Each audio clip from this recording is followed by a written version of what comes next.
right, so it's what, like 5:30. It's after dark, and it's about single. Would you say it's single digits outside? Wind chill. It's single digits outside for sure. Yet we're gonna fish again in like 2 hours. So the coldest spot, maybe so nighttime. Yeah, we're fishing at night, and it's middle of December. And we'll do this starting in October and do it all the way through January. But the reason we do it is because this is when the big ones show up. We're not chasing numbers of walleye here. We're chasing one fish. Every once in a while we get lucky and we catch 2 or 3 in one night, but really we're chasing one bite at night when we're fishing for these things. So during the course of the day today, we caught how many fish do you think we caught? I don't know. We probably caught somewhere in the realm of 15 fish today, maybe. Biggest fish around 10-ish. Yeah, maybe close to 10 pounds today is the biggest one, which is okay. A lot of people would say that's a trophy class walleye, but we've caught a lot in the 10-pound range, and we don't really get that excited over it. We took some pictures, but that's just not what we're after.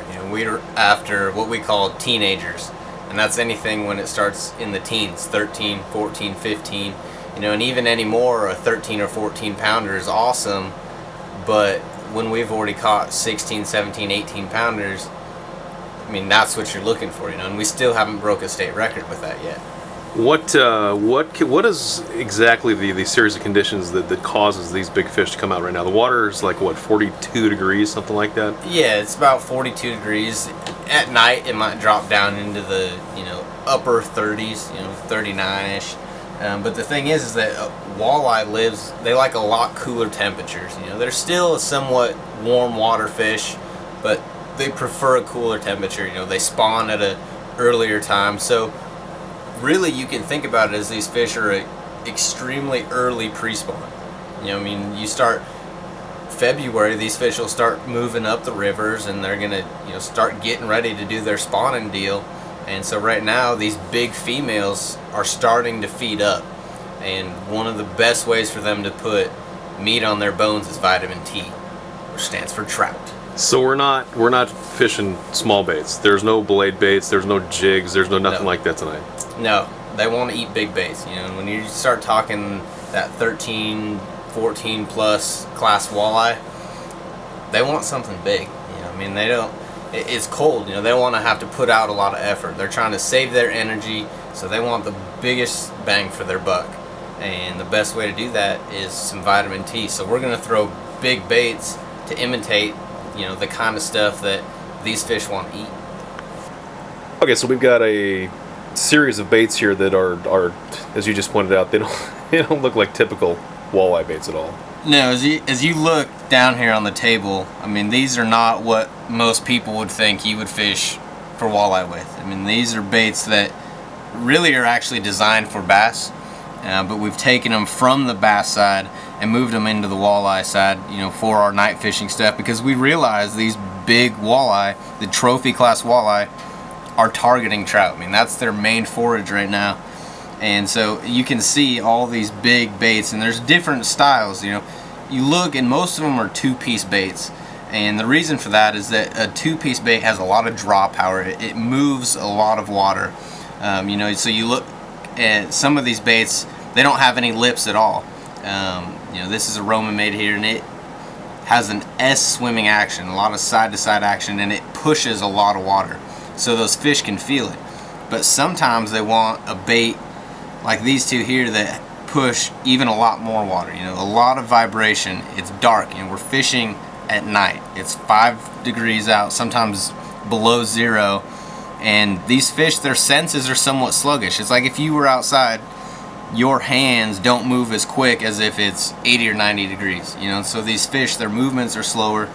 So these baits help their senses tune in to where they're at. It allows them to track these baits. We've got some smaller jerk baits here, and we've done really well on some of the Rapala jerk baits and things. But you see, the color schemes are all very similar. They're all trout-based patterns or kokanee-based patterns, and that's the biggest thing is just it's matching the hatch and giving those fish a big enough bait that they're willing to go out there and attack and exert the energy to get a big meal. Is this a technique that you could recommend for somebody to fish kind of in the country? I mean, this is something that you obviously have utilized on a kind of a very specific series of your own kind of local fisheries, but I mean, theoretically, anywhere that's got, not necessarily trout, of course, but I mean, just Well, I mean, big bait fish, big forage. Yeah, there's a lot of places in the country. I mean, most places that have walleye have trout. You know, just because they live in a lot of the same similar conditions, you know, water temperature wise, same types of reservoirs. You know, so places like the Ozark Mountains, you know, Bull Shoals, Table Rock, places that have trout and have walleye. I mean, this is a technique that I would love to go back there and try, but it's hard for me to get away where I've already caught so many big ones doing it back home. Tell me about Big Boy up here. What's the story with that This one, well, you can see it's got a few wounded warrior marks going on here. It's been through battle a few times. It's got teeth marks all over it.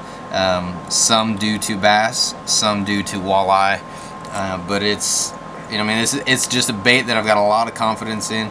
It just has a lot of that draw power, like I talked about. You know, it pushes a lot of water. The fish can feel it, and it makes it easy for them to track. And it's just a big bait that gives them a big meal to put in their mouth. So throwing big baits, obviously, it's going to require a certain set of gear. Let's talk a little bit, Brandon, about rods, reels, and lines for throwing these big old things. Yeah, when you're talking chasing world-class walleye, you've got to have the right equipment to handle not only the fish, but the baits that you're throwing for them. You know, I mean, we're throwing big baits, expensive baits, and you've got to have the right equipment. So I throw a Abu-Garcia Veritas. It's a 7-foot 9-inch heavy action rod. I mean, I got to have enough power to drive these big hooks into the mouths of those fish. You know, walleye has a really hard mouth, but I've also got to have the power to be able to throw that bait. But you need a light enough tip on the rod to be able to control these baits. You know, you're fishing at night, so you need to be extremely, you know, focused on the bait that you're throwing, and a lighter tip will help you feel that bait better at night, because you can't see it, so you have to be able to feel that much more. We're throwing 20-pound fluorocarbon. It's Berkeley Trilene, 100% fluoro.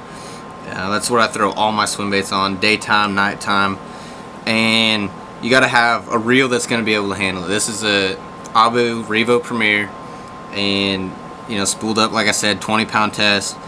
You can see how beat up this rod is. It's gone through the ringer year in, year out, over I don't know how many nights of out here, you know, frozen up, built up with ice. I mean, this equipment has taken a beating and held up, you know, year after year. And the good part is that I can take this rod and transfer it right back to the same tournaments that I fish for bass tournaments. I don't know.